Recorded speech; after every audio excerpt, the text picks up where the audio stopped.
नमस्कार मित्रांनो, रुसलेली हळद तुम्ही पाहिली आहे का? मित्रांनो, तुम्ही रंग बदलणारा सरडा बघितला असेल, परंतु रंग बदलणारी हळद तुम्ही बघितली आहे का?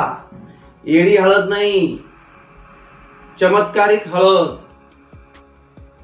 जी हळद स्वयंपाकघरामध्ये देखील चमकते, तीच हळद विज्ञानामध्ये देखील चमकते. मित्रांनो, चला बघूया. हळद रुसली आणि कुंकू हसलं. ग्लास आहे, या ग्लास मध्ये आपण सुरुवातीला या ठिकाणी पाणी घेतलेलं आहे. 1 चमचभर हळद आपण या ठिकाणी घेण्यामध्ये ही आपली हळद टाकतो. या ठिकाणी या द्रावणाचा रंग आपल्याला पिवळसर झाल्यासारखा दिसून येतो. बघा मित्रांनो, म्हणजेच काय झालं, ही हळद या ठिकाणी हसलेली आहे. मित्रांनो, ही हळद या ठिकाणी हसलेली आहे. आता या हळदीला मी बघा कसं रुसवतो आणि कुंकू कसं हसवतो. तर बघा, या हळदीमध्ये आपला धुण्याचा सोडा, याला म्हणतात सोडियम कार्बोनेट, एक आम्लारी पदार्थ आहे. खाण्याचा सोडा देखील आपल्याला या ठिकाणी चालू शकतो, या प्रयोगासाठी चालतो. आता बघा, मी या हळदीच्या द्रावणामध्ये टाकतो. बघा, आता बघा बरं, या ठिकाणी तुम्हाला हळद रुसलेली दिसून येते का नाही? बघा, हळद रुसली, कुंकू हसलं. पिवळसर असणारी हळद या ठिकाणी आपल्याला लालसर झालेली दिसून येते. विज्ञान आपल्याला माहित असायला पाहिजे.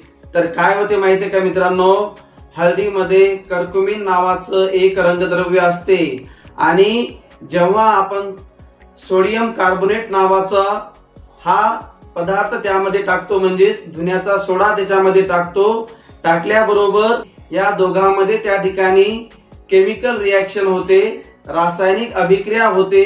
म्हणून त्या पिवळसर असणाऱ्या हळदीचा रंग आपल्याला लालसर झालेला दिसून येतो. म्हणजेच हळद रुसली, कुंकू हसलं. मित्रांनो, मी बघा अजून विज्ञानाच्या साहाय्याने या ते हसलेलं कुंकू आहे याला रुसवतो आणि हळदीला हसवतो. आता बघा, यासाठी आपल्याला काय करायचं आहे मित्रांनो, या ठिकाणी आपलं लिंबू घ्यायचं आहे आणि हे लालसर झालेलं जे द्रावण आहे, या द्रावणामध्ये बघा मी हे लिंबू असं पिळतो.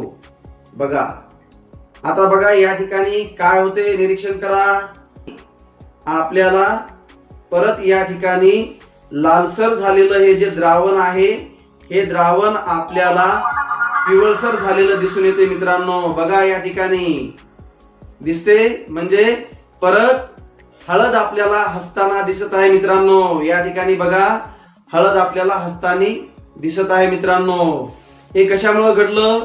मित्रांनो, लालसर झालेल्या द्रावणामध्ये आपण लिंबू त्या ठिकाणी पिळले असता, म्हणजेच आम्ल त्या ठिकाणी आपण त्या लालसर झालेल्या द्रावणामध्ये टाकले असता. त्या ठिकाणी त्या द्रावणामध्ये, हळदीच्या लालसर द्रावणामध्ये असणारं जे कर्कुमिन नावाचं जे रंगद्रव्य आहे आणि हे आम्ल आहे, हे लिंबामधलं जे आम्ल आहे, या दोघांची त्या ठिकाणी रासायनिक अभिक्रिया होते आणि परत त्या द्रावणाला, त्यामध्ये असणारं, हळदीमध्ये असणारं जे कर्कुमिन नावाचं रंगद्रव्य आहे, त्या द्रावणाला त्या ठिकाणी परत पिवळसर रंगाचं त्या ठिकाणी बनवते.